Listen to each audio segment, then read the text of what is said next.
Your Excellency, Ambassador Tete Antonio, Minister of External Relations of the Republic of Angola and Chairperson of the Executive Council, Your Excellencies, distinguished ministers, Your Excellency Mahmoud Ali Yusuf, Chairperson of the African Union Commission, Your Excellency Salma Melika Hadid, Deputy Chairperson of the African Union Commission, Your Excellency Mr. Clever Gatete, Executive Secretary of the United Nations Economic Commission for Africa, distinguished delegates, ladies and gentlemen. It is with great honor and pleasure that I welcome you all to the 48th Ordinary Session of the Executive Council of the African Union here in Addis Ababa, Ethiopia. Allow me also to express profound appreciation to the Republic of Angola and our dear brother, His Excellency Tete Antonio, for the very successful leadership of our Council in this past year. My gratitude also goes to the new team at the AU Commission, led by His Excellency Mahmoud Ali Yusuf and his deputy, my dear sister, Her Excellency Salma Malika Hadid, for their commitment and dedication in the service of our continent. As we gather here today, sitting under the umbrella of our union, which was established with the purpose of achieving political independence and economic integration, we are reminded of the importance of unity for our collective security, independence, and prosperity. This past year, we have witnessed mixed developments in our continent. It is encouraging to note that we stood together to promote a common position with regard to UN Security Council reform, climate justice, and the reform of the global financial architecture.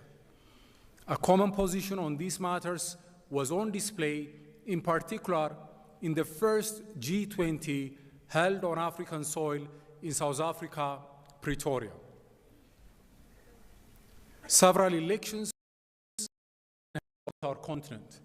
The Republic of Guinea and the Republic of Gabon have also rejoined our union through the restoration of constitutional order. More and more countries are also relying on the AU Commission for electoral support and observation missions. These are some of the positive developments we need to consolidate and build upon. On the other hand, our continent is still grappling with incidents of unconstitutional change of government, which are undermining the normative foundations of our union. The evolving geopolitical landscape in which multilateralism and global cooperation are being eroded is also adversely affecting peace and security in our continent.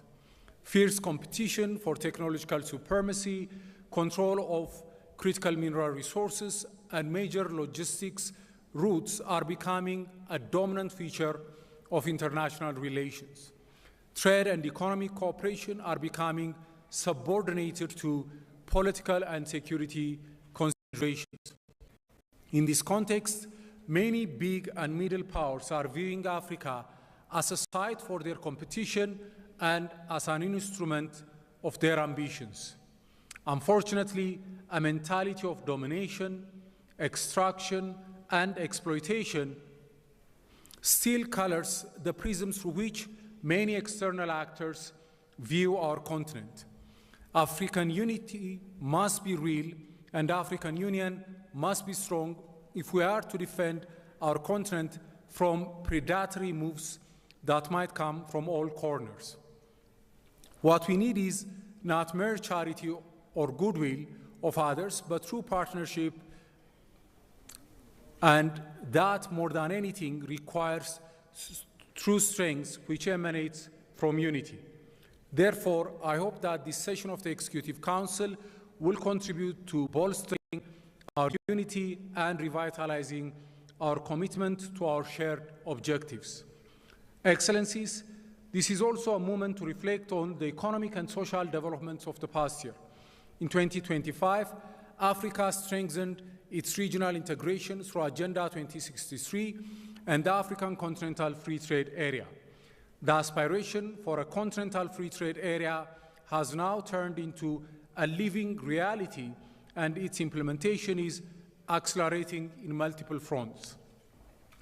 There have also been progresses in strengthening primary health care, improving our agricultural productivity, and tackling climate change. Our continent is making steady progress in the social and economic spheres, and the African Union is playing an important role in this journey. But the road ahead and the work that lies before us require greater unity and resolve. We are still very far from the Africa we want, and hence we need to redouble our efforts. Excellencies, ladies and gentlemen, in the coming years, Africa's common voice must uphold African ownership of African solutions by defending peace, constitutional order, and sovereignty through strong continental leadership. We must also continue with our demand for fair global partnership and financial reform, including debt relief and climate financing, grounded in equity and respect. No global platform can be considered credible or be effective without Africa having its rightful role in shaping and influencing international decisions. Finally, as Ethiopia prepares to host COP32, I want to take this opportunity to assure you that we view this as an opportunity for Africa to lead the global conversation on climate justice and sustainable development. As the theme of this year happens to be sustainable water availability and safe sanitation, it also offers us an opportunity to carefully consider how we can rejuvenate the ecology from which our water resources originate. Africa is blessed with majestic rivers like the Nile, Congo, Niger, and Zambezi, and great lakes like Victoria, Tanganyika, and Malawi. Our approach towards these resources should be guided by the principle of Ubuntu, taking into account the needs, situations, and aspirations of all concerned. Excellencies, distinguished delegates, ladies and gentlemen, in closing, I wish to thank each member state for your continued trust and partnership. May the deliberations of this session strengthen our union and truly advance Africa's interest. I wish you all a productive and enjoyable stay.